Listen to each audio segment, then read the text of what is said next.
Não farás para ti imagem de escultura.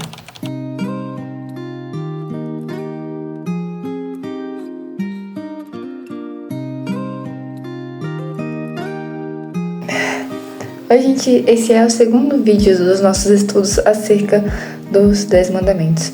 E hoje nós vamos falar sobre o segundo mandamento, que de certa forma está atrelado com o primeiro, pois ele fala também sobre a idolatria.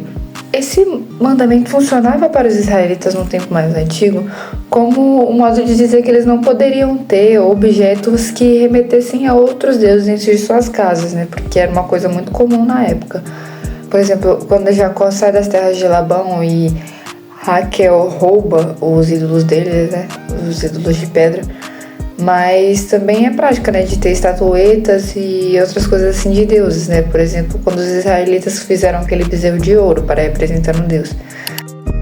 Um outro exemplo que eu tinha esquecido de citar foi da serpente do deserto, que ela foi levantada lá para os israelitas e quem olhasse para ela sobreviveria, né? Mais pra frente na história, ela precisou ser derrubada porque eles estavam começando a levar sacrifícios para ela. Então, esse é mais um dos perigos de adorar imagens ou acreditar que elas têm algum poder. Então, era uma prática muito comum na época e por isso que Deus repudiava isso. Mas para os dias de hoje, pode ser que a gente não tenha deuses de metal na nossa casa, mas outras coisas que nos levam a acreditar que aquilo tem algum tipo de poder místico, como caçadores de sonhos, objetos que acreditamos que nos dão sorte, ou estatuetas, imagens de deuses, de outros seres, coisas desse tipo. Tanto que há pouco tempo eu vi um vídeo bem interessante de teologia ilustrado que eu vou deixar nos cards aqui para quem quiser assistir. É bem interessante, né? Falando sobre coisas que a gente deveria retirar da nossa casa, porque elas fazem parte desses objetos que se tornam símbolos de idolatria. Mas às vezes a gente pratica idolatria com coisas mais simples. Sejam famosos que por muitas vezes são considerados pessoas incríveis, pessoas perfeitas, por conta da imagem que a mídia vende, né, delas. Ou até mesmo pessoas que convivem conosco, objetos como o celular. Isso quando a gente não se considera os nossos próprios deuses, supervalorizando a nossa própria imagem.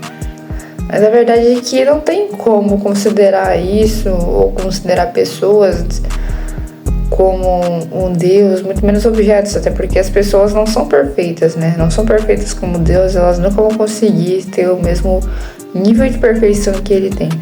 E os objetos, eles não vão fazer nada fora nos dar uma crença de que